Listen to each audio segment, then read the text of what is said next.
Scientist was Werner. सबसे पहले Werner's theory आया, बट वर्नर्स थ्योरी में कुछ लिमिटेशंस थे।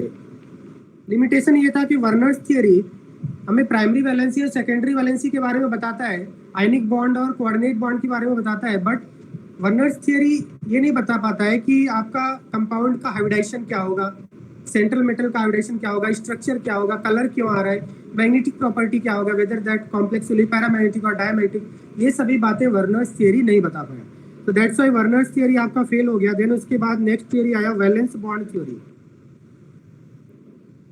Valence bond theory, valence bond theory, this theory was given by Linus Pauling in 1931। तो ये वही वैलेंस बॉन्ड थ्योरी है जो हमने केमिकल बॉन्डिंग में भी वैलेंस बॉन्ड थ्योरी पढ़ा था, राइट। तो वैलेंस बॉन्ड थ्योरी में नॉर्मल मॉलिक्यूल्स का भी स्ट्रक्चर पता किया जा सकता है और कोऑर्डिनेशन कंपाउंड्स का भी स्ट्रक्चर पता किया जा सकता है। दैट मींस लिनस पाउलिंग ने नॉर्मल मॉलिक्यूल्स का भी स्ट्रक्चर किस तरह से होता है बताया उन्होंने। मैंने आपको बताया था कोऑर्डिनेशन केमिकल बॉन्डिंग में कि आपका शेयरिंग ऑफ इलेक्ट्रॉन होता है, वैलेंस इलेक्ट्रॉन पार्टिसिपेट करते हैं। तो same valence bond theory is also applicable to coordination compounds. Okay, next valence bond theory में भी कुछ मॉडिफिकेशन आया। नेक्स्ट आपका थ्योरी था, next theory was crystal field theory. तो जब भी किसी अननोन कंपाउंड का जब डिस्कवरी होता है तो स्लोली मॉडिफिकेशन आता है। जैसे आपका जो स्मार्टफोन है, डायरेक्ट स्मार्टफोन नहीं आ गया था, पहले क्या होता था, नोकिया के मोबाइल्स आते थे, अगर आपको पता होगा तो, राइट। तो पहले स्मार्टफोन नहीं थे, राइट। तो स्लोली इसमें क्या हुआ, मॉडिफिकेशन आया। देन आईफोन आया, आईफोन 5, 6, 7, 8, 9, 10, 11, 12 प्लस 12 प्रो, राइट। तो उसी तरह से कोई भी मॉलिक्यूल का जो स्ट्रक्चर होता है वो स्लोली मॉडिफाई होता है। बहुत सारी थ्योरीज आते हैं, पहले कुछ थ्योरी फेल हो जाते हैं, बट वो भी कुछ इनिशियल स्टेप में कुछ नॉलेज देते हैं वो भी, तो थोड़े मॉडिफिकेशन होने के बाद चीज़ें बदलती है, राइट। तो क्रिस्टल फील्ड थ्योरी आया लास्ट में, जो आपका most advance theory is crystal field theory. तो ये सभी थ्योरी क्या बताते हैं हमें, ये सभी थ्योरी हमें किस बारे में इंफॉर्मेशन देते हैं, about the bonding in coordination compound. This type of bonding is present in coordination compound, right? So Werner's theory we have already seen in the previous class. Now in today's class we'll see valence bond theory. तो valence bond theory में सबसे पहले तो हम लोग ligands के बारे में डिस्कस कर लेते हैं कि there are basically two type of ligands. One is strong field ligand, strong field ligand जिसको हम लोग शॉर्ट में SFL बोलेंगे, and second one is weak field ligands, strong field ligand and weak field ligand. Weak field ligand को हम लोग WFL से represent करेंगे। तो दो टाइप के लिगेंड है, strong field and weak field. Strong field ligands वो होते हैं which can do pairing, which can do pairing. क्या मतलब है इसका मतलब ये है कि सपोज आपका मेटल है और लिगेंड है, तो जैसे ही लिगेंड आपको मेटल को अप्रोच करेगा, so because of repulsion between ligand also has electron, metal also contain electron, so because of electron repulsion, जब आपका लिगेंड मेटल को अप्रोच करेगा तो ये मेटल के इलेक्ट्रॉन को पेयर कर देगा, ऐसे लिगेंड को स्ट्रॉन्ग फील्ड लिगेंड बोलते हैं। And second class of ligand is weak field ligand which can not do pairing, which can not do pairing. और पेयरिंग क्यों होता है ये हम लोग क्रिस्टल फील्ड थ्योरी में एक्सप्लेन करूंगा मैं कि पेयरिंग क्यों होता है। अभी हमें इस दो टाइप के लिगेंड्स स्टडी करना है। There are two type of ligand, strong field ligand and weak field ligand. Strong field ligand can do pairing, that mean जब स्ट्रॉन्ग फील्ड लिगेंड मेटल को अप्रोच करेगा ड्यूरिंग द कॉम्प्लेक्स फॉर्मेशन, तो metal के जो electrons हैं वो pair हो जाएंगे, पहले अनपेयर्ड थे तो पेयर हो जाएंगे, और वीक फील्ड लिगेंड पेयरिंग नहीं करा पाते, राइट। अब इनको हम लोग आइडेंटिफाई कैसे करेंगे, how to identify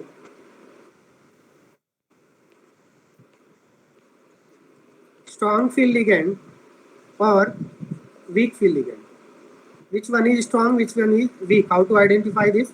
So there is very simple rule that generally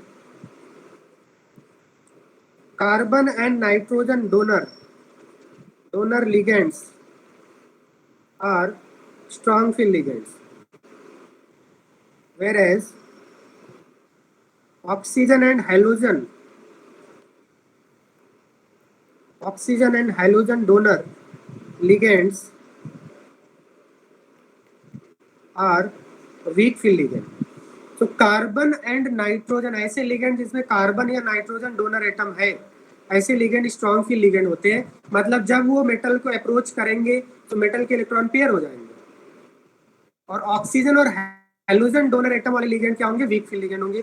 जैसे हम लोग यहाँ पे एग्जांपल लिख सकते हैं, example of SFL strong field ligand which have carbon and nitrogen donor atom, carbon monoxide which is called carbonyl and Cn minus। तो इन दोनों में आपके कार्बन डोनर एटम है, तो ये स्ट्रॉन्ग फील्ड लिगेंड होंगे। या फिर नाइट्रोजन डोनर एटम ले सकते हैं, ammonia, ammonia is a strong field ligand. EN ethylene diamine is a strong field ligand. Similarly, we can take example of weak field ligand. Weak field ligands are the ligand having oxygen donor atom or halogen donor atom. Oxygen donor atom like water, oxalate ion OH2 minus। OH2 minus क्या होता है? C2O4 2 minus, right? And halogen donor atom like Cl minus, Br minus, I minus. These are all oxygen and halogen donor atoms are weak field ligands। तो क्या इतनी बात समझ में आ रहा है आपको? There are two type of ligands: strong field ligand and weak field ligand। Strong field ligand which can do pairing, means जब strong field ligand मेटल को अप्रोच करेंगे मेटल के इलेक्ट्रॉन पेयर हो जाएंगे। वीक फील्ड लिगेंड जब metal को approach करेंगे metal के इलेक्ट्रॉन पेयर नहीं हो पाते हैं। इसका रीजन क्या है हम लोग क्रिस्टल फील्ड थ्योरी में देखेंगे। Now how to identify crystal strong field ligand and weak field ligand. Strong field generally carbon and nitrogen donor atoms, that means the ligand जिसमें आपका कार्बन या नाइट्रोजन डोनर एटम है, ऐसे ligand strong field ligand होते हैं। Like carbon monoxide Cn minus, ammonia En, etc. These are strong field ligands. And the ligands which contain oxygen or halogen at the donor atom are weak field ligands, like water, oxalate, Cl minus, Br minus, I minus। अभी आपको जब मैं structure बनाऊंगा तो और भी ज़्यादा अच्छे से क्लियर हो जाएगा। So let us see valence bond theory.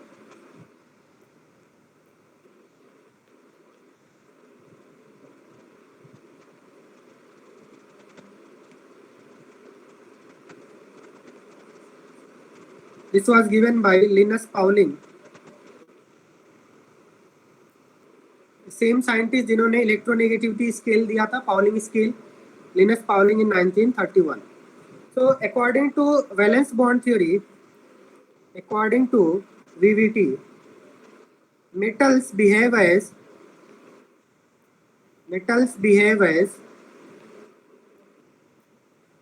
Lewis acids, whereas ligands behave as Lewis bases। क्योंकि मेटल के पास क्या होता है आपका? वैकेंट डी ऑर्बिटल होता है। अगर हम नॉर्मल स्ट्रक्चर देखें किसी भी कोऑर्डिनेशन कंपाउंड का, तो every coordination compound contain one D block element which is metal, central metal atom, right. And एक आपका लिगेंड होता है, लिगेंड के पास इलेक्ट्रॉन होते हैं, लोन पेयर इलेक्ट्रॉन होते हैं। और लिगेंड क्या करता है? लिगेंड अपने लोन पेयर इलेक्ट्रॉन को मेटल के वैकेंट डी ऑर्बिटल में डोनेट करता है। Through which bond? Coordinate covalent bond, or which is also called as dative bond। It is also called as dative bond because ligand is donating its electron to vacant orbital of metal, right। तो यहाँ पे आपका electron rich कौन है? जो electron rich क्या है? Ligand है, तभी तो इलेक्ट्रॉन डोनेट कर रहा है। तो यहाँ पे लिगेंड को क्या बोलेंगे हम लोग? लेविस बेस बोलेंगे। Electron rich species are Lewis base. और मेटल, क्योंकि मेटल इलेक्ट्रॉन एक्सेप्ट कर रहा है, इसका मतलब मेटल एक तरह से इलेक्ट्रॉन डेफिशिएंट है, क्योंकि मेटल के ऊपर पॉजिटिव चार्ज होता है। तो मेटल अगर इलेक्ट्रॉन एक्सेप्ट कर रहा है, तो जो इलेक्ट्रॉन एक्सेप्टर होते हैं, जो इलेक्ट्रॉन एक्सेप्ट करते हैं, ऐसे स्पीसीज को क्या बोलते हैं? लेविस एसिड बोलते हैं। तो किसी भी कोऑर्डिनेशन कंपाउंड में मेटल लेविस एसिड की तरह बिहेव करता है because it is accepting electron, and ligands electron donate करने की वजह से वो लेविस बेस की तरह बिहेव करते हैं। क्या इतनी बात समझ में आ रहा है आपको? हाँ सर। और मेटल और लिगेंड के बीच में किस टाइप की बॉन्डिंग होती है? कोऑर्डिनेट बॉन्ड होती है, right. Now we will take some example. Now what is usage of valence bond theory? Usage of valence bond theory is we can predict magnetic nature of complex. That means whether it is diamagnetic or paramagnetic.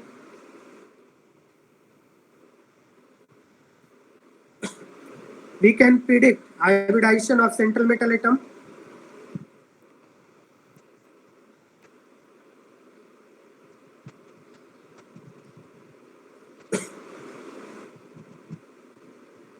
We can predict shape or structure of coordination complexes.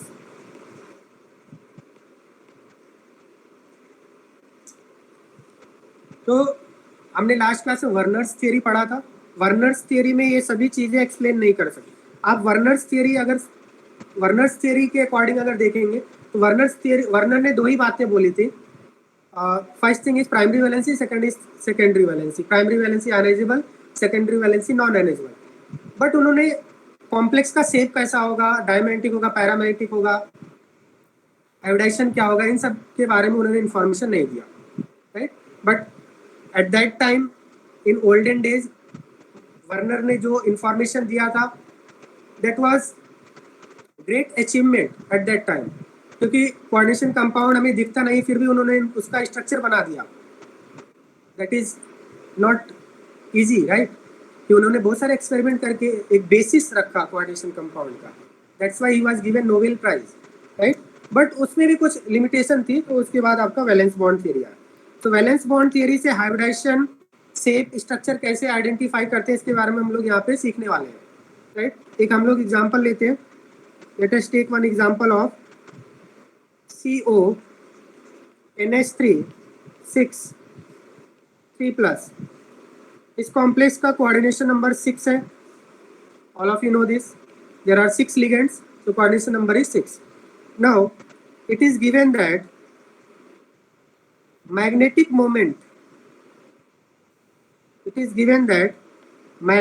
moment of the complex is 0. We will see here. So question is, suppose find, first is hybridization of central metal atom, second is shape or structure, and third one is magnetic behavior. Identify magnetic behavior of the complex, whether it is paramagnetic or diamagnetic. So we will see how to identify the structure of the coordination compound based on VVT, right? तो सबसे पहले हमें क्या करना होगा. Metal यहाँ पे क्या है, what is metal here? Cobalt. Cobalt electronic configuration is, iron के बाद आता है आपका 3d7 4s2 27 atomic number, right. तो argon 18 + 2 20 + 2 7 27. This is cobalt. Now अगर हम इसका ऑर्बिटल डायग्राम बनाएं, ध्यान से देखना आप. ऑर्बिटल डायग्राम बनाएंगे तो यहाँ पे आपका डी में कितने इलेक्ट्रॉन्स हैं? टोटल 7 इलेक्ट्रॉन्स है. 4s is unoccupied, vacant, and 4p. इसके बाद आपका 4p भी होगा 4s के बाद. Although it is vacant but 4p तो एग्जिस्ट करेगा ना. ये आपका 3d. This is ground state of cobalt.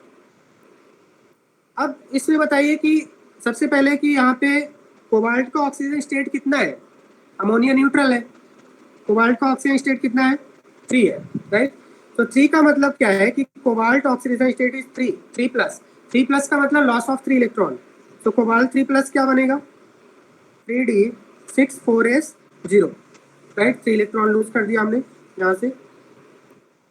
Then इसके बाद क्या हो जाएगा?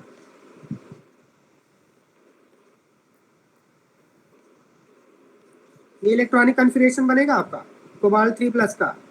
अब इसके बाद क्या होगा?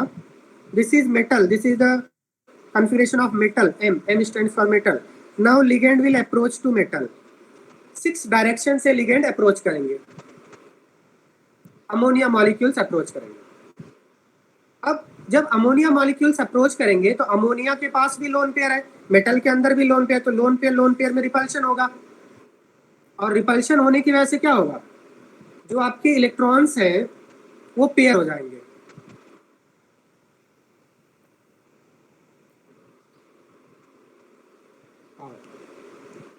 पे 4s में भी किया, राइट।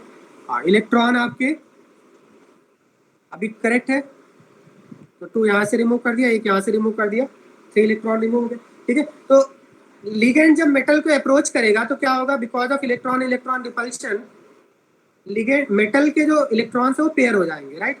तो यहाँ पे क्या हो जाएगा, कुछ इस तरह से सिचुएशन हो जाएगा,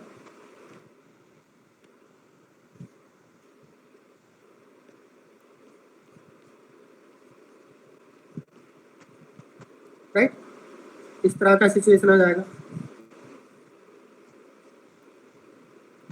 ML6 means ligands are approaching. Here ligands are approaching.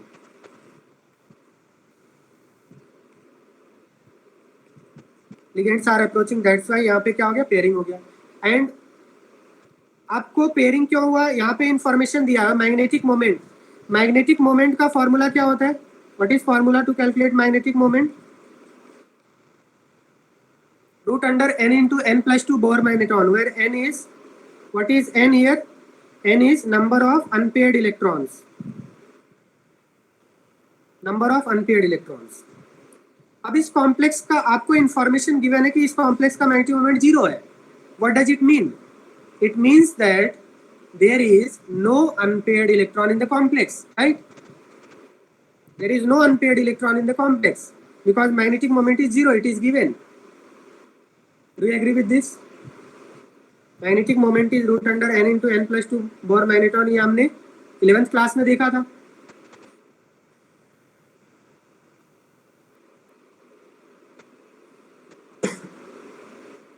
तो इसका मतलब पेयरिंग होना चाहिए। अब यहाँ पे देखिए, अगर इस तरह से आप करते तो मैग्नेटिक मोमेंट कितना आता? क्या लिगेंड अप्रोच होने के बाद ऐसी सिचुएशन है? नहीं, because otherwise magnetic moment 4 into 4+2 हो जाता, √24 आ जाता, बट हमें वैल्यू 0 दिया है। इसका मतलब जब लिगेंड अप्रोच किया मेटल को तो सभी इलेक्ट्रॉन पेयर हो चुके हैं। This is the clear indication, right. बात समझ में आ रही?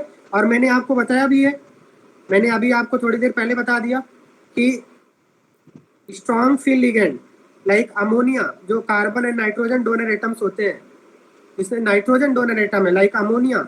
अमोनिया एक स्ट्रॉन्ग फील्ड लिगेंड होता है, और स्ट्रॉन्ग फील्ड लिगेंड की प्रॉपर्टी क्या होती है, ये मेटल के इलेक्ट्रॉन को पेयर कर देते हैं। बात समझ में आ रही है आपको? ये मेटल के इलेक्ट्रॉन को क्या कर देंगे, पेयर कर देंगे। और यहाँ पे मैग्नेटिक मोमेंट भी दिया हुआ है 0, दैट मीन्स पेयर कर दिया इसने, राइट। अब क्या होगा, इसके बाद आपका हाइब्रिडाइजेशन होगा। यहाँ पे आपके पास कितने लिगेंड्स हैं? टोटल 6 लिगेंड है। तो 6 लिगेंड कौन कौन से ऑर्बिटल यूज करेंगे? 1 2 3 4 5 6 ऑर्बिटल यूज करेंगे जो वैकेंट ऑर्बिटल है। तो ये सभी 6 ऑर्बिटल क्या होंगे, इनका हाइब्रिडाइजेशन होगा। हाइब्रिडाइजेशन का मतलब क्या होता है? मिक्सिंग। इन सब में क्या होगा, कैरेक्टर्स का एक्सचेंज होगा और हाइब्रिडाइजेशन हो जाएगा। हाइब्रिडाइजेशन हो जाएगा मिक्सिंग ऑफ कैरेक्टर्स, और हाइब्रिडाइजेशन होने के बाद क्या हो जाएगा, ये तो आपके पेड हो गए। यहाँ पे आपके कितने ऑर्बिटल्स हाइब्रिडाइज हो रहे हैं बताइए मुझे, मिक्स हो रहे हैं? 2d orbital, 1s orbital, 3p orbital, that means total 3 2 5 and 1 6 orbitals are mixing together.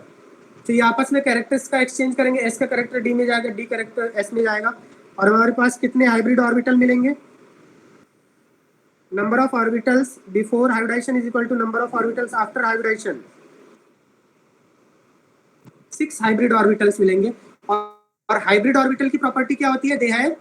They have equal energy and same shape, right. तो यहाँ पे एनर्जी का गैप था, हमें पता है थर्ड सेल और फोर्थ सेल के बीच में एनर्जी का गैप होता है, बट हाइब्रिडाइजेशन के बाद कोई एनर्जी गैप नहीं आएगा, क्योंकि हमें पता है हाइब्रिडाइजेशन में क्या हो जाता है, after hybridization all the orbitals will have equivalent energy. Equivalent energy के 6 हाइब्रिड ऑर्बिटल्स हमें मिल गए। These are the 6 sp3। हाँ, कौन से टाइप के हाइब्रिड ऑर्बिटल से बताया ना, 2 d ऑर्बिटल यूज हुए, d2sp3 हाइब्रिडाइजेशन होगा। तो यहाँ पे आपका क्या होगा, इस type of hybridization will take place, d2sp3 hybridization. तो यहाँ पे आपको कितने मिल गए hybrid orbitals? How many hybrid orbitals are there? 6d2sp3 hybrid orbitals are there, hybrid orbitals are there. Now अब अमोनिया क्या करेगा? अमोनिया अपने lone pair electron, each ammonia will donate 2 electron means in a pair to each of these 6 sp3 hybrid orbitals. Each ammonia will donate 1 lone pair। और क्या हो जाएगा? ये metal के वैकेंट ऑर्बिटल के साथ कोऑर्डिनेट बॉन्ड बना लेगा इस तरह से 6 ammonia molecules. And this is how, क्योंकि आप यहाँ पे देख सकते हैं मेटल इलेक्ट्रॉन एक्सेप्ट कर रहा है तो मेटल को लेविस एसिड बोलेंगे, क्योंकि अमोनिया इलेक्ट्रॉन डोनेट कर रहा है, इलेक्ट्रॉन रिच है तो इसको लेविस बेस बोलेंगे। तो कोऑर्डिनेशन कंपाउंड में मेटल और लिगेंड के बीच में किस टाइप की बॉन्डिंग है? Lewis acid and Lewis base type की बॉन्डिंग है। They are connected through coordinate bond, right? क्या इतनी बात समझ में आ रही है आपको? क्या इतनी बात समझ में आ रही है? अब यहाँ पे बताइए, आपसे पूछेगा कि मैग्नेटिक बिहेवियर क्या है, व्हाट इज मैग्नेटिक बिहेवियर। तो इसमें आप देखिए कि सभी इलेक्ट्रॉन पेयर हो चुके हैं, कोई भी अनपेयर्ड इलेक्ट्रॉन नहीं है। और किसी कॉम्प्लेक्स में अगर अनपेयर्ड इलेक्ट्रॉन 0 है तो उसको डायमैग्नेटिक बोलते हैं। ये कॉम्प्लेक्स कैसा हो जाएगा? डायमैग्नेटिक कॉम्प्लेक्स है। This complex is diamagnetic. अगर किसी कॉम्प्लेक्स में एक भी even a single electron unpaired है, अगर एक भी अनपेयर्ड इलेक्ट्रॉन है तो उसको पैरामैग्नेटिक बोलेंगे, राइट? अब यहाँ पे आपसे बोलेगा कि what is hybridization of central metal atom. Hybridization किसका हो रहा है? ये किसका हाइब्रिडाइजेशन हुआ है?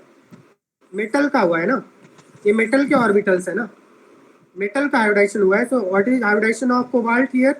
Hybridisation of cobalt D2sp3, D2sp3 hybridization है, राइट? ये बात समझ में आ रहा है? अब यहाँ पे आपसे बोलेगा कि ये किस टाइप का कॉम्प्लेक्स है? High spin complex, spin pair complex, और हाई स्पिन कॉम्प्लेक्स और लो स्पिन कॉम्प्लेक्स। पहले तो ये बात हम लोग देख लेते हैं कि आपको एक और टाइप का हाइब्रिडाइजेशन अभी देखने को मिलेगा। D2sp3 दो टाइप के हाइब्रिडाइजेशन मिलेगा कोऑर्डिनेशन नंबर 6 में, D2sp3 and sp3d2।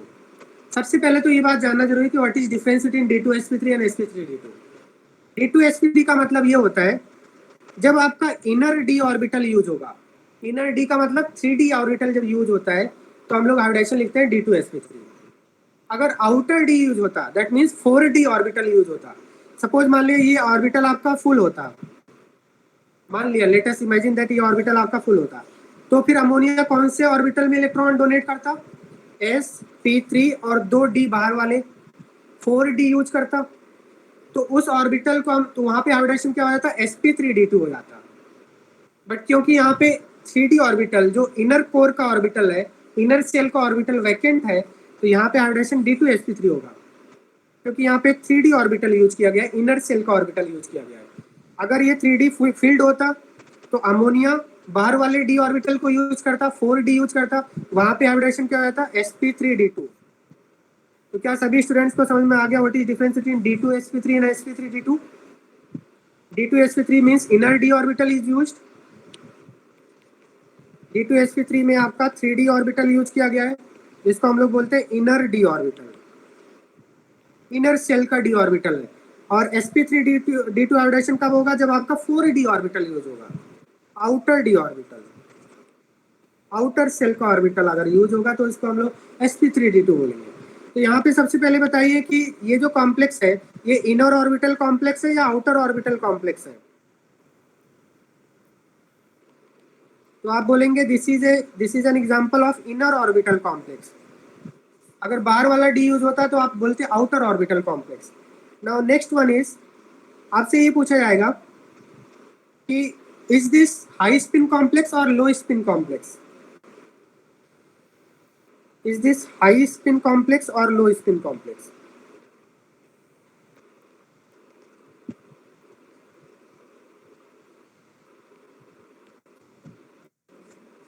High spin complex तब बोलते हैं अगर आपका पेयरिंग नहीं हो रहा है। अगर पेयरिंग नहीं हो रहा है तो हाई स्पिन कॉम्प्लेक्स बोलते हैं। और अगर आपका पेयरिंग हो गया, पेयरिंग ऑफ इलेक्ट्रॉन अगर हो गया तो उसको हम लोग बोलते हैं लो स्पिन कॉम्प्लेक्स। ऐसा क्यों बोलते हैं? क्योंकि स्पिन कैसे कैलकुलेट करते हैं हम लोग? How to find spin? Spin is represented by capital S half into number of unpaired electrons. That means किसी भी कॉम्प्लेक्स का जो स्पिन होता है that is directly proportional to number of unpaired electrons, isn't it? More the number of unpaired electron more will spin, क्योंकि हमें पता है एक इलेक्ट्रॉन का स्पिन कैसा होता है, आइदर प्लस हाफ और माइनस हाफ, आइदर क्लॉकवाइज या एंटी क्लॉकवाइज रिवॉल्व कर सकता है। तो एक इलेक्ट्रॉन का स्पिन हाफ है, तो अगर सपोज मान लिया 4 अनपेयर्ड इलेक्ट्रॉन है तो टोटल स्पिन कितना हो जाएगा, 4/2 हो जाएगा, राइट? तो spin is equal to half into number of unpaired electron. 1 electron का स्पिन प्लस हाफ या माइनस हाफ है, सपोज आपके पास x number of unpaired electron है, तो टोटल स्पिन कितना हो जाएगा, प्लस माइनस x/2 हो जाएगा, राइट? तो यहाँ पे अगर हम देखें, जब आपका अमोनिया आया यहाँ पे कॉम्प्लेक्स को अप्रोच किया, तो क्या यहाँ पे पेयरिंग हुआ है? पेयरिंग हुआ है, और पेयरिंग होने की वजह से क्या हुआ, स्पिन की वैल्यू कम होगी या इंक्रीज होगी? पेयरिंग होने से जब पेयर्ड हो गया तो अनपेयर्ड इलेक्ट्रॉन तो बचे ही नहीं, अनपेयर्ड इलेक्ट्रॉन तो कम हो गए, और अगर अनपेयर्ड इलेक्ट्रॉन कम हो गए तो हम लोग इसको कैसा कॉम्प्लेक्स बोलेंगे, लो स्पिन कॉम्प्लेक्स बोलेंगे या हाई स्पिन कॉम्प्लेक्स बोलेंगे? हाई स्पिन तब होगा जो अनपेयर्ड इलेक्ट्रॉन ज्यादा होंगे, लो स्पिन तब बोलते हैं जो अनपेयर्ड इलेक्ट्रॉन कम है। तो यहाँ पे अमोनिया जैसे ही अमोनिया ले जैसे ही मेटल को अप्रोच किया, तो उसने क्या किया, सभी मेटल के इलेक्ट्रॉन्स को पेयर कर दिया। तो पेयर कर दिया इसका मतलब अनपेयर्ड इलेक्ट्रॉन कम हो गए, तो इसको हम लोग किस टाइप का कॉम्प्लेक्स बोलेंगे? Which type of complex it is an example of low spin complex, क्योंकि अमोनिया ने मेटल के सभी इलेक्ट्रॉन को पेयर कर दिया। पेयर करने से अनपेयर्ड इलेक्ट्रॉन कम हो गए, स्पिन कम हो जाएगी, क्योंकि पेयर्ड इलेक्ट्रॉन का स्पिन कितना होता है? पेयर्ड इलेक्ट्रॉन का स्पिन अगर एक प्लस हाफ है, दूसरा इलेक्ट्रॉन माइनस हाफ है, पेयर्ड इलेक्ट्रॉन का स्पिन 0 होता है। इसका मतलब इस कॉम्प्लेक्स का स्पिन कितना होगा, स्पिन मैग्नेटिक मोमेंट कितना होगा, इस कॉम्प्लेक्स का स्पिन कितना होगा, CONH3 होल 6 3+, इसका स्पिन 0 होगा और स्पिन मैग्नेटिक मोमेंट भी 0 होगा। Spin is equal to half into number of unpaired electron, और spin magnetic moment is √n into n+2। तो अगर अनपेयर्ड इलेक्ट्रॉन 0 है तो स्पिन भी, टोटल स्पिन भी 0 होगा कॉम्प्लेक्स का, और स्पिन मैग्नेटिक मोमेंट भी 0 होगा, इजंट इट? तो ये जो कॉम्प्लेक्स है ये किस टाइप का एग्जांपल है? It is an example of low spin complex. It is an example of low spin complex. Low spin complex, inner orbital complex, iodization is D2sp3. Now we will discuss about the structure. तो आपका central metal atom cobalt है, cobalt के surrounding में कितने ligands है? 6, और 6 ligand, जब भी आपके सेंट्रल एटम के सराउंडिंग में 6 एटम्स होते हैं तो कैसा स्ट्रक्चर होता है? सेंट्रल एटम के सराउंडिंग में अगर 6 लिगेंड्स हैं तो स्ट्रक्चर कैसा होता है? 6 एटम्स है, ये हमने केमिकल बॉन्डिंग में पढ़ा था। कैसा स्ट्रक्चर होता है? ऑक्टाहेड्रल। यहाँ पे अमोनिया मॉलिक्यूल्स इस तरह से कोबाल्ट को क्या करेंगे, इलेक्ट्रॉन डोनेट करेंगे। 4 अमोनिया मॉलिक्यूल्स तो एक प्लेन में हो गए, बाकी के 2 अमोनिया मॉलिक्यूल्स किधर होंगे? एक आपका प्लेन से ऊपर होगा, दूसरा प्लेन से क्या होगा, नीचे की तरफ होगा। बात समझ में आ रही है आपको? One will be above the plane, another will be below the plane, और इसको हम लोग स्क्वायर ब्रैकेट में क्लोज करके क्या करेंगे, 3 यूनिट का पॉजिटिव चार्ज बना देंगे। और ये 3 यूनिट का पॉजिटिव चार्ज कैसे आ रहा है? क्योंकि इसके बाद 3 Cl आयंस होंगे, 3 Cl होंगे, और एक Cl के ऊपर 1 यूनिट का नेगेटिव चार्ज होता है, तो कॉम्प्लेक्स के ऊपर कितना चार्ज आएगा? 3+ आएगा। क्या इतनी बात समझ में आ रहा है? सो शेप और स्ट्रक्चर कैसा हो जाएगा? शेप और स्ट्रक्चर ऑक्टाहेड्रल। जब भी सेंट्रल एटम के सराउंडिंग में 6 लिगेंड होंगे तो शेप कैसा होगा? ऑक्टाहेड्रल होगा। और इसमें से 1 प्लेन में कितने आपके एटम्स हैं? 1 प्लेन में, ये आपके 1 प्लेन में है, राइट? ये आपके 1 प्लेन में है, और बाकी के 2 अमोनिया मॉलिक्यूल क्या है, एक ऊपर है और एक नीचे है, राइट? बात समझ में आ रहे हैं आपको?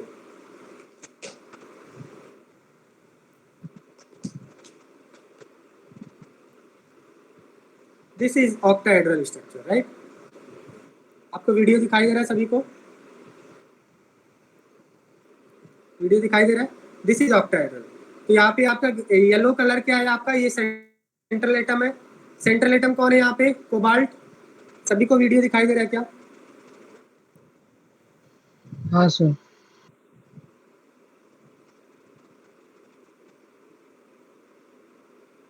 सेंट्रल एटम आपका कोबाल्ट है और कोबाल्ट के सराउंडिंग में आपके 4 अमोनिया मॉलिक्यूल एक प्लेन में और एक अमोनिया आपका ऊपर है, दूसरा अमोनिया क्या है आपका? नीचे है। बात समझ में आ रहा है? Above the plane, below the plane, और 4 अमोनिया मॉलिक्यूल एक प्लेन में है। तो क्या सभी अमोनिया मॉलिक्यूल एक ही प्लेन में है? No. Only how many ammonia molecules are in one plane? 4। एक ऊपर एक नीचे। बात समझ में आ गया? This is octahedral. This is called octahedral. इसको ऑक्टाहेड्रल क्यों बोलते हैं? क्योंकि अगर इनके आप वर्टेक्स को ज्वाइन करेंगे तो आपको कितने फेसेस मिलेंगे, कितने ट्राइंगल मिलेंगे? 1 2 3 4। 4 ऊपर मिलेंगे, 4 नीचे मिलेंगे, 8 फेसेस मिलेंगे। इसको जब आप ज्वाइन करेंगे इस तरह से, मेटल आपका बीच में है, जब आप इसको ज्वाइन करेंगे इस तरह से तो 4 ट्राइंगल ऊपर मिलेंगे और 4 ट्राइंगल नीचे मिलेंगे। बात समझ में आ रहा है? So this type of, this will form a octahedron. Octahedron बनाएगा, राइट? This will form a octahedron और octahedron has 8 faces. So 8 faces की वजह से इसको क्या बोलते हैं? ऑक्टाहेड्रल स्ट्रक्चर बोलते हैं। 4 ट्राइंगल ऊपर आएगा, 4 ट्राइंगल नीचे आएगा। क्या ये बात समझ में आ रहा है आपको? ऑक्टाहेड्रल शेप या स्ट्रक्चर होगा। Is it clear?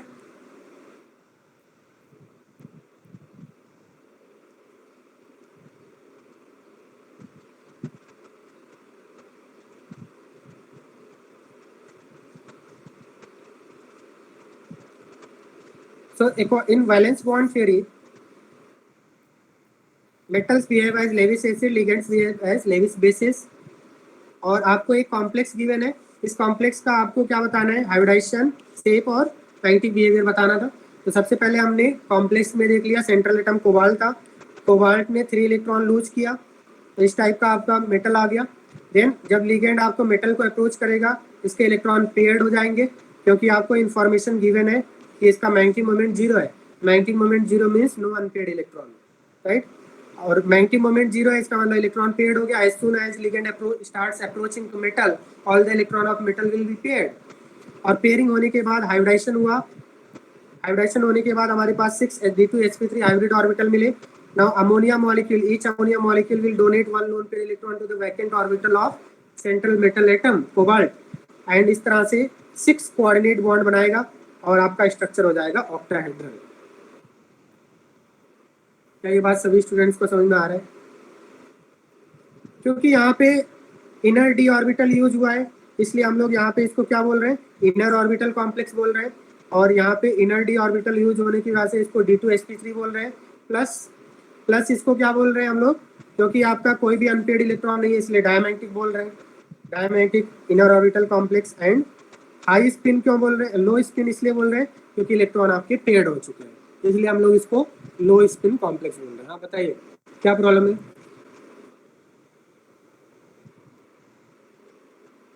सर अगर मैग्नेटिक मोमेंट नहीं दिया हुआ है तो हाँ क्या बोल रहे हो? मैग्नेटिक मोमेंट अगर क्वेश्चन में नहीं दिया हुआ है तो भी मतलब मैग्नेटिक बिहेवियर बता सकते हैं? वॉइस नहीं आ रहा क्लियरली। अगर मैग्नेटिक मोमेंट नहीं दिया है तो भी मैग्नेटिक बिहेवियर बता सकते हैं। हाँ बिल्कुल। तो बेसिकली इसमें एक इन्फॉर्मेशन आपको गिवन होगा, और अगर मैग्नेटिक मोमेंट नहीं दिया है तो भी हम लोग करेंगे अभी, क्योंकि हम लोग इनिशियल स्टेप पे है ना। आगे अभी जब आप प्रैक्टिस कर लेंगे तो बिना मैग्नेटिक मोमेंट के भी आप कर सकते हो, राइट? अभी हम लोग इनिशियल स्टेप पे है, तो आप स्लोली इसको सीख जाएंगे, राइट? अब हम लोग नेक्स्ट स्ट्रक्चर देखते हैं। Next example is Fe F6 4-। ये आपका कॉम्प्लेक्स गिवन है, दिस इज क्वेश्चन, और इसके बारे में आपको इंफॉर्मेशन गिवन है that it is a paramagnetic complex. It is a paramagnetic complex. This is given. Find first is hybridization of central metal atom. Second is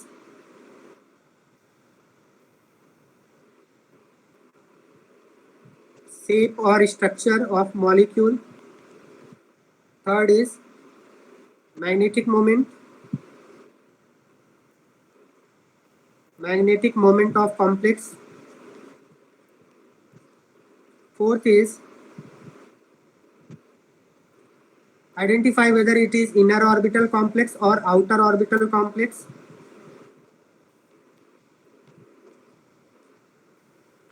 Fifth is whether it is high spin complex or low spin complex. ये हमें 5 question करने हैं। क्या ये बात समझ में आ रहा है आपको? बताइए। तो स्टार्ट करते हैं हम लोग। सबसे पहले मुझे बताइए, आपके यहाँ पे सेंट्रल मेटल एटम का ऑक्सीजन स्टेट कितना है? 6-4। Each fluorine contain 1 unit of negative charge. कितना होगा? 6-4 2। आयरन का ऑक्सीजन स्टेट कितना है? 2। या फिर आप एक्स मेथड से भी कर सकते हैं। Let us imagine that oxygen state of iron is x + 6 into each fluorine contain how many charge? -1 is equal to -4, so x is equal to 2। क्या इतनी बात समझ में आ रहा है आपको? So oxidation state of iron is 2 here. Now iron atomic number 26 means argon 18, और इसका इलेक्ट्रॉनिक कॉन्फ़िगरेशन कैसे लिखेंगे आप? 3d6 4s2। बात समझ में आ रहा है आपको? बताइए। आयरन का यहाँ पे ऑक्सीजन स्टेट कितना है? 2। तो 2 इलेक्ट्रॉन लूज करेगा। लूज करने के बाद क्या बन जाएगा? 3d6 4s0 बन जाएगा। इतनी बात समझ में आ रहा है आपको? अब देखिए यहाँ पे 3d6 4s0, और इसके आगे क्या होगा आपका? 4p भी होगा। This is 3d, this is 4s, this is 4p। This is the structure of metal. और इसमें कितने हैं? 6 इलेक्ट्रॉन है। हमने यहाँ पे 6 इलेक्ट्रॉन रिप्रेजेंट करेंगे। 6 इलेक्ट्रॉन है। अब क्या होगा? लिगेंड अप्रोच करेगा। Ml6 का स्ट्रक्चर बना रहे, that means ammonia molecule approach करेंगे। अब जब आपका मेटल को अमोनिया मॉलिक्यूल अप्रोच करेंगे, सॉरी अमोनिया मॉलिक्यूल नहीं है, यहाँ पे कौन सा आपका लिगेंड है? F-। जब हेलोजन अप्रोच करेंगे 6 डायरेक्शन से अप्रोच करेंगे। 4 हेलोजन्स एक प्लेन में अप्रोच करेंगे और एक ऊपर एक नीचे, 6 डायरेक्शन से अप्रोच करेंगे। तो मुझे बताइए क्या यहाँ पे पेयरिंग होगा? आपको एक इंफॉर्मेशन दिया हुआ है, पैरामैग्नेटिक कॉम्प्लेक्स है। मतलब पैरामैग्नेटिक का मतलब उसमें अनपेयर्ड इलेक्ट्रॉन होने चाहिए। मतलब यहाँ पे पेयरिंग नहीं हो रहा है। क्या ये बात समझ में आ रहा है आपको? अगर आप पेयरिंग करा देंगे फिर तो आपका डायमैग्नेटिक हो जाएगा। इंफॉर्मेशन के अकॉर्डिंग ये पैरामैग्नेटिक होगा, मीन्स पेयरिंग नहीं होगा। बात समझ में आ रहा है? क्या इतनी बात समझ में आ रहा है आपको या नहीं? मतलब यहाँ पे पेयरिंग नहीं होगा। और मैंने आपको बताया भी था, थोड़ी देर पहले मैंने आपको एक्सप्लेन किया था कि हेलोजन किस टाइप के लिगेंड होते हैं? वीक फील्ड लिगेंड होते हैं, क्योंकि इनमें डोनर एटम क्या है? हेलोजन है। तो वीक फील्ड लिगेंड क्या करते हैं? पेयरिंग नहीं करा पाते। बात समझ में आ रहा है? ये मेटल के इलेक्ट्रॉन को पेयरिंग नहीं करा पाते। They don't have ability to pair electrons of metal. और आपको क्वेश्चन भी गिवन है, राइट? तो यहाँ पे क्या करेंगे हम लोग? इसको एज इट इज रखेंगे, कोई पेयरिंग नहीं कराएंगे। अब यहाँ पे बताइए मुझे 4p के बाद यहाँ पे 4d भी होगा, isn't it?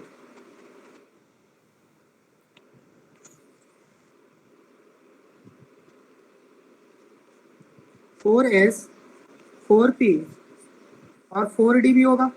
4th सेल में भी तो d होगा। 3d, 4s, 4p, 4d, right? अब यहाँ पे हमारे पास कितने लिगेंड है? 6 लिगेंड। तो 6 लिगेंड को 6 वैकेंट ऑर्बिटल चाहिए। तो 6 वैकेंट ऑर्बिटल ये यूज करेंगे। ये 6 वैकेंट ऑर्बिटल यूज करेंगे, सॉरी 6 वैकेंट ऑर्बिटल यहाँ पे यूज करेंगे। तो कौन कौन से ऑर्बिटल यूज करेंगे? 1s, 3p and 2d orbital use करेंगे, राइट? तभी तो आपके 6 होंगे। 6 लिगेंड्स को 6 ऑर्बिटल चाहिए इलेक्ट्रॉन डोनेट करने के लिए। तो यहाँ पे बताइए मुझे हाइब्रिडाइजेशन कौन सा होगा? sp3d2 हाइब्रिडाइजेशन होगा। d2sp3 नहीं होगा। d2sp3 क्यों नहीं होगा? क्योंकि क्या इनर d ऑर्बिटल वैकेंट है?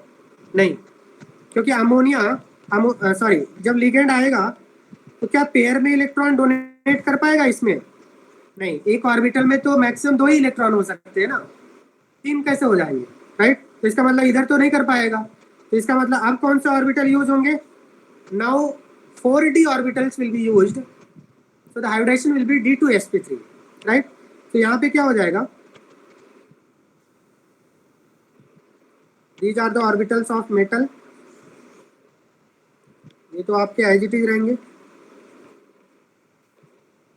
और यहाँ पे क्या हो जाएंगे, 1s orbital, 3p orbital and 3d orbitals, they will combine together to 1s 3p and 2d, और यहाँ पे क्या बन जाएगा आपका 6sp3 d2 हाइब्रिड ऑर्बिटल्स बन गए।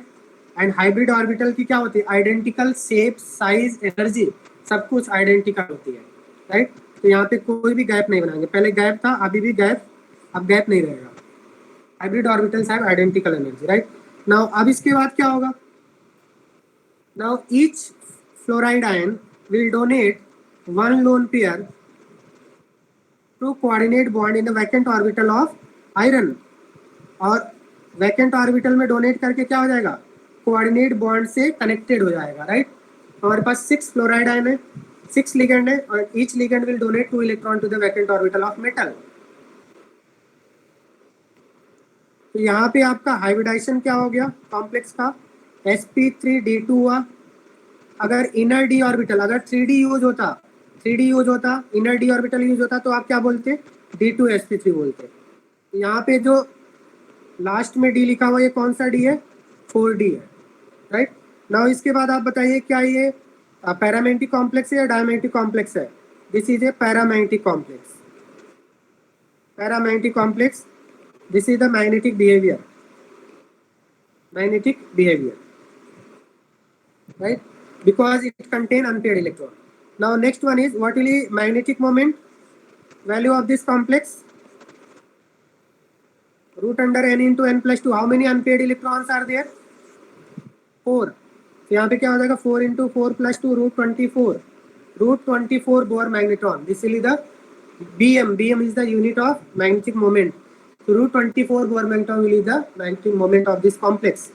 This is also called as spin only magnetic moment. तो अगर आपको कॉम्प्लेक्स की स्पिन ओनली मैग्नेटिक मोमेंट या मैग्नेटिक मोमेंट फाइंड आउट करना है, तो ये फॉर्मूला आप यूज करेंगे, राइट? नाउ अब यहाँ पे बताइए क्या ये इनर ऑर्बिटल कॉम्प्लेक्स है या आउटर ऑर्बिटल कॉम्प्लेक्स है?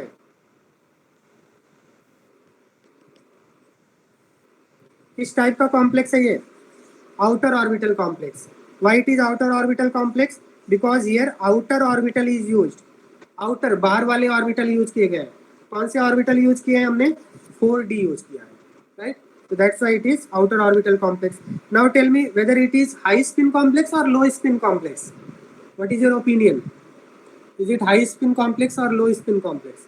तो यहाँ पे इलेक्ट्रॉन क्या है, क्योंकि फ्लोराइड आयन इलेक्ट्रॉन को पेयरिंग नहीं करा पाया, it is not able to pair electrons of metal, that means यहाँ पे अनपेयर्ड इलेक्ट्रॉन ढेर सारे हैं, और अगर अनपेयर्ड इलेक्ट्रॉन है तो स्पिन की वैल्यू अच्छी आएगी। हाफ इंटू कितना हो जाएगा टोटल स्पिन? टोटल स्पिन कितना होगा बताना मुझे। 4 अनपेयर्ड इलेक्ट्रॉन है और एक अनपेयर्ड इलेक्ट्रॉन का स्पिन होता है प्लस हाफ, तो प्लस माइनस 4/2 होगा, that means it is high spin complex. And what will be the value of S, total spin of the complex? There are 4 unpaired electron into plus minus 1/2 plus minus 4/2, right? The value will be plus minus 4/2. It is high spin outer orbital complex. क्या इतनी बात समझ में आ रहा है आपको? Now let us see. बताइए बताइए।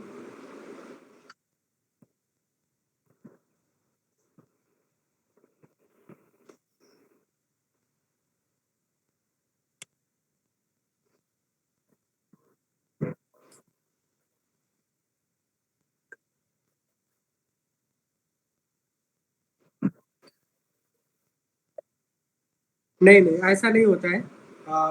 या तो आपके सभी इलेक्ट्रॉन पेयर होते हैं या फिर आपके पेयरिंग नहीं होता है, ठीक है? अभी हम लोग इनिशियल स्टेज पे, आपको समझ में आ जाएगा, ठीक है? वो एक साथ ही होता है, ठीक है? बात समझ में आ रहा है? अभी हम लोग स्टार्ट कर रहे हैं, अभी हमने पूरा कंप्लीट नहीं किया, ठीक है? अभी बहुत सारे एग्जांपल करेंगे तो ऑटोमेटिकली आप मैच्योर हो जाओगे, तो आप समझ में आ जाएगा आपको क्या हो रहा है, राइट? तो नेक्स्ट क्या पूछा था इसमें, शेप और स्ट्रक्चर। तो यहाँ पे क्या है आपका, सेंट्रल मेटल आयरन है, और आयरन के सराउंडिंग में कितने फ्लोरीन है, 6 फ्लोराइड आयन है। तो 4 तो एक प्लेन में होंगे, और बाकी के 2 फ्लोरीन क्या होंगे, एक आपका ऊपर से डोनेट करेगा इलेक्ट्रॉन और एक आपका डाउन द प्लेन डोनेट करेगा इस तरह से। तो यहाँ पे आपका स्ट्रक्चर क्या बन जाएगा, यहाँ पे भी शेप और स्ट्रक्चर कैसा होगा, ऑक्टाहेड्रल। शेप और structure will B octahedral because the structure will B octahedron. And mathematics में ऑक्टाहेड्रॉन क्या होता है, हैविंग 8 फेसेस, 4 आपके ऊपर ट्रायंगल आएंगे, 4 नीचे आएंगे, ठीक है। So it is a octahedral complex. और यहाँ पे आपका ऑक्सीजन, इधर आपका चार्ज कितना है, what is charge present on the complex, 4 minus. तो यहाँ पे 4 माइनस आप रिप्रेजेंट करेंगे। अब आप पूछ सकते हैं ये सर 4 माइनस चार्ज कहाँ से आया, तो बेसिकली ये कॉम्प्लेक्स ऐसा है FeF6Cl4। तो जब इसको वाटर में डिजॉल्व करेंगे तो FeF6 4 minus plus 4 chloride ion आएंगे ना, सॉरी 4 प्लस यहाँ पे होना चाहिए, इधर आपका 4 प्लस होना चाहिए। 4 क्लोराइड आयन आएंगे, और 4 क्लोराइड आयन की वजह से क्या हो रहा है, 4 यूनिट का पॉजिटिव चार्ज आ रहा है कॉम्प्लेक्स के ऊपर। क्या ये बात समझ में आ रहा है आपको? और आप इसको ऐसा भी समझ सकते हैं, आयरन का ऑक्सीजन स्टेट कितना है यहाँ पे, +2 है, और यहाँ पे कितने फ्लोरीन है, टोटल 6 फ्लोरीन है। 1 फ्लोरीन के ऊपर 1 यूनिट का नेगेटिव चार्ज होता है। तो टोटल चार्ज कितना आएगा बताना मुझे,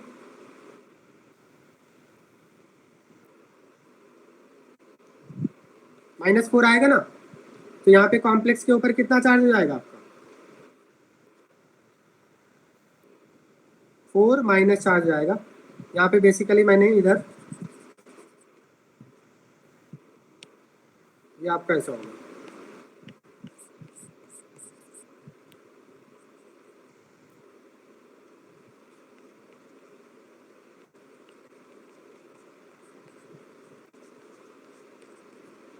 राइट।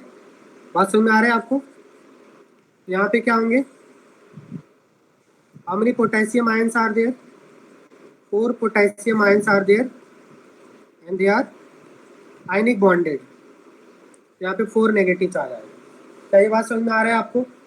तो अब यहाँ पे देखना, अगर आपसे पूछा जाए कि ज्योमेट्री या शेप या स्ट्रक्चर कौन डिसाइड करता है, पोटेशियम?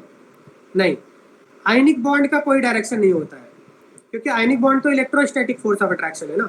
तो इस कॉम्प्लेक्स का जो भी स्ट्रक्चर होगा, वो स्ट्रक्चर कैसे बनेगा, कोऑर्डिनेट बॉन्ड ही डिसाइड करेगा उसको। जिस डायरेक्शन में कोऑर्डिनेट बॉन्ड होंगे वैसा ही स्ट्रक्चर होगा।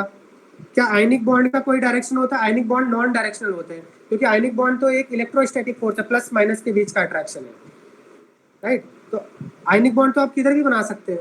आपने ऐसा बना दिया डॉट डॉट करके K+, तो भी करेक्ट है।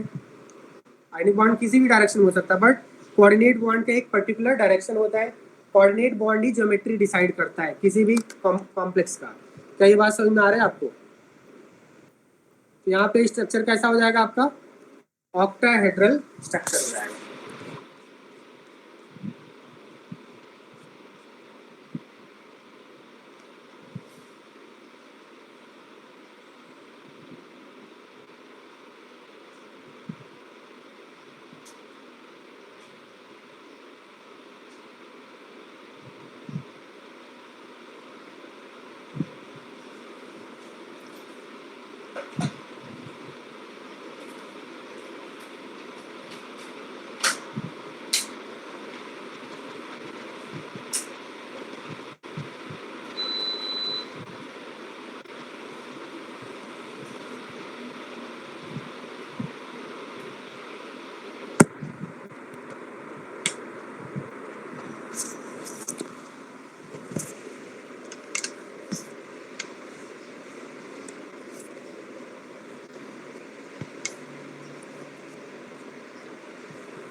क्या यहाँ पे कोई किसी स्टूडेंट्स को प्रॉब्लम है?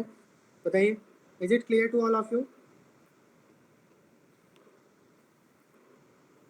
Now we will see third example is, we'll see the structure of FeCO5. FeCO5 के बारे में हम लोग यहाँ पे स्ट्रक्चर देखेंगे और इसके बारे में आपको इंफॉर्मेशन दिया गया है कि it's magnetic moment is 0. This is given. Now we have to find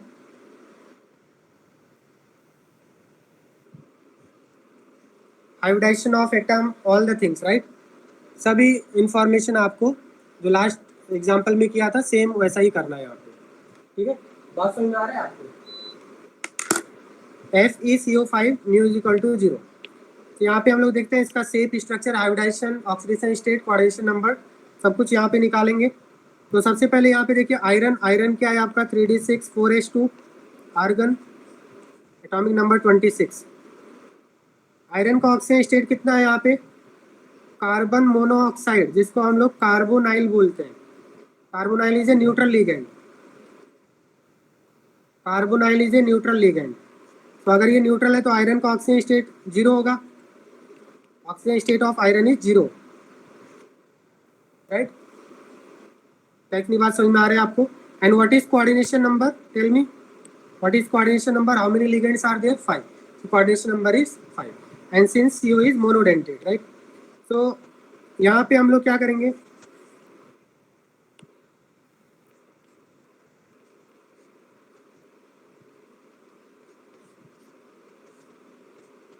इस तरह से बनाएंगे. दिस इज मेटल Fe और Fe के पास कितने इलेक्ट्रॉन है? 6 इलेक्ट्रॉन है. 4s2. Now, अब यहाँ पे जब आपका लिगेंड अप्रोच करेगा FeCO5, that is MLN. L stand for ligand, M stand for metal. जब आपका लिगेंड अप्रोच करेगा तो क्या यहाँ पे पेयरिंग होगा या नहीं? बताइए. मैग्नेटिक मोमेंट 0 गिवन है तो पेयरिंग होगा? पेयरिंग होगा, राइट. पेयरिंग होगा. इसका मतलब जैसे ही आपका लिगेंड अप्रोच करेगा पेयर हो जाएंगे सभी इलेक्ट्रॉन. तो 6 इलेक्ट्रॉन, 6 and 2 8 इलेक्ट्रॉन है. तो 8 इलेक्ट्रॉन के कितने पेयर बनेंगे? 8 इलेक्ट्रॉन मीन्स 4 पेयर, राइट. बात समझ में आ रहा है आपको? 4 पेयर बन गए. नाउ अब यहाँ पे 5 लिगेंड है, हमारे पास 5 लिगेंड है. तो क्या आप बताएंगे यहाँ पे हाइब्रिडाइजेशन क्या होगा? What will be hybridization? Tell me, hybridization of this complex. Yes, DsP3. Very good. तो 5 लिगेंड के लिए 5 एम्प्टी ऑर्बिटल चाहिए. तो कौन कौन से ऑर्बिटल यूज करेगा?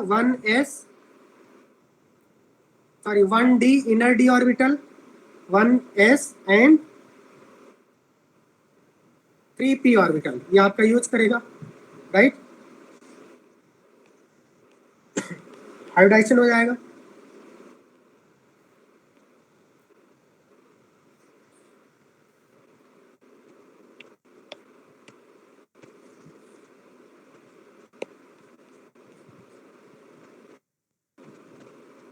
ये 5 आपके क्या हो गए? 5 DsP3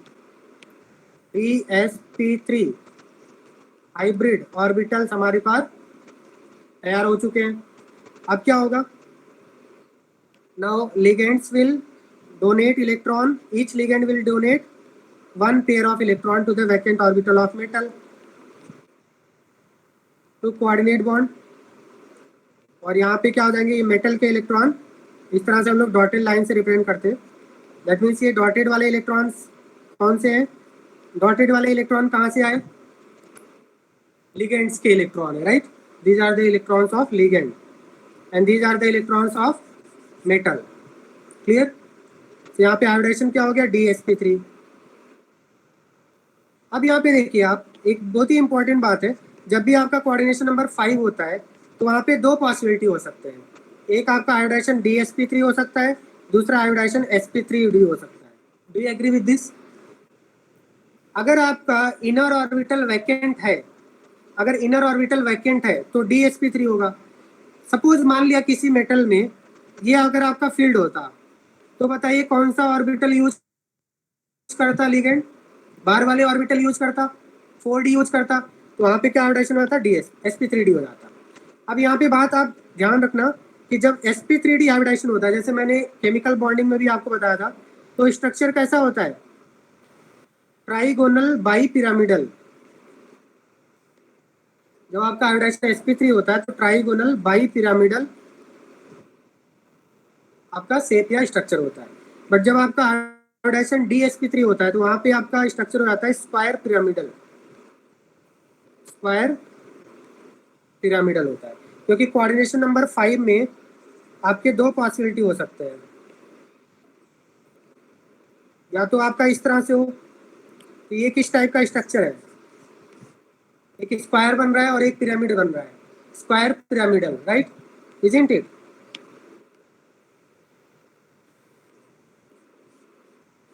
या तो आपका स्क्वायर पिरामिडल हो सकता है, ये हाइब्रिडाइजेशन कब होगा, जब आपका dsp3 हाइब्रिडाइजेशन होगा तो स्क्वायर पिरामिडल होगा। और अगर मेटल के सराउंडिंग में 5 लिगेंड है तो एक और पॉसिबिलिटी हो सकता है, इजंट इट। कौन सी पॉसिबिलिटी हो सकती है, ट्राइगोनल बाई पिरामिडल, TBP। ये कब होगा आपका, जब हाइब्रिडाइजेशन sp3d है, मीन्स जब आपका बाहर वाले d यूज हो रहा है, outer orbital d orbital use हो रहा है, तो आपका sp3d हाइब्रिडाइजेशन होगा और ट्राइगोनल बाई पिरामिडल स्ट्रक्चर बनेगा। क्या इतनी बात समझ में आ रहा है, this is important, this is important, okay. तो अगर dsp3 है, इनर d ऑर्बिटल यूज हुआ तो स्क्वायर पिरामिडल बनेगा, आउटर d ऑर्बिटल यूज हुआ है तो ट्राइगोनल बाई पिरामिडल बनेगा। क्योंकि अगर मेटल के सराउंडिंग में 5 लिगेंड्स है तो दो स्ट्रक्चर बन सकते हैं ना, there are two possibilities, isn't it, there are two possibilities, it can be square pyramidal, it can be trigonal bipyramidal. 1 minute अब, तो यहाँ पे क्या हो जाएगा आपका, मेटल आयरन हो गया, और आयरन के सराउंडिंग में कितने आपके होंगे, 4 आपके लिगेंड्स एक प्लेन में हो जाएंगे इस तरह से, और एक आपका लिगेंड ऊपर आएगा।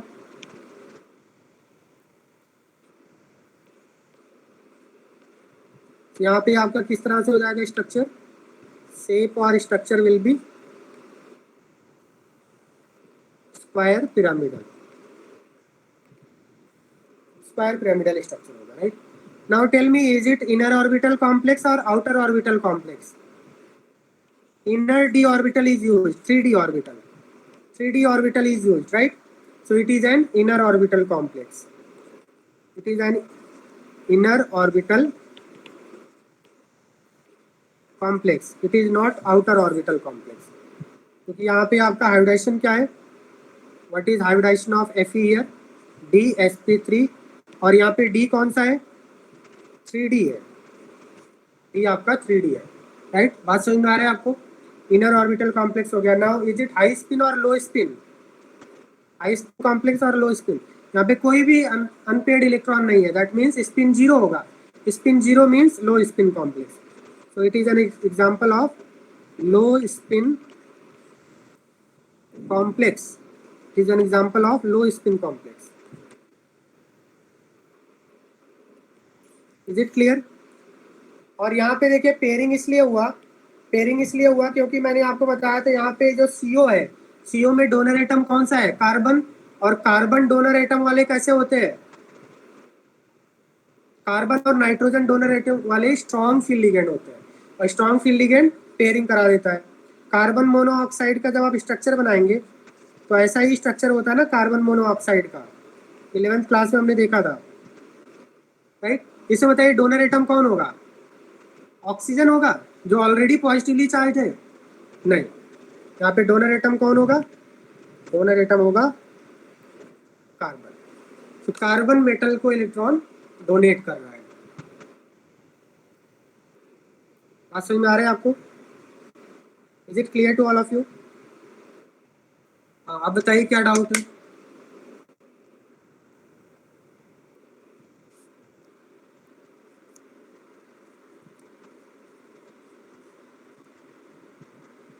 नहीं, ऐसा जरूरी नहीं है, ठीक है। अगर कोऑर्डिनेशन नंबर 5 है तो दो केसेस बन सकते हैं, स्क्वायर पिरामिडल भी बनता है, ट्राइगोनल बाई पिरामिडल भी बनता है, स्क्वायर पिरामिडल और ट्राइगोनल बाई पिरामिडल दोनों ही बनते हैं। ठीक है, कोऑर्डिनेशन नंबर 5 है और ये डिपेंड करेगा कौन सा बनेगा, ये डिपेंड करता है हाइब्रिडाइजेशन कैसा है। अगर इनर डी ऑर्बिटल यूज हुआ है तो स्क्वायर पिरामिडल होगा, आउटर डी यूज हुआ है तो आपका ट्राइगोनल बाई पिरामिडल। बात समझ आ रहा है आपको?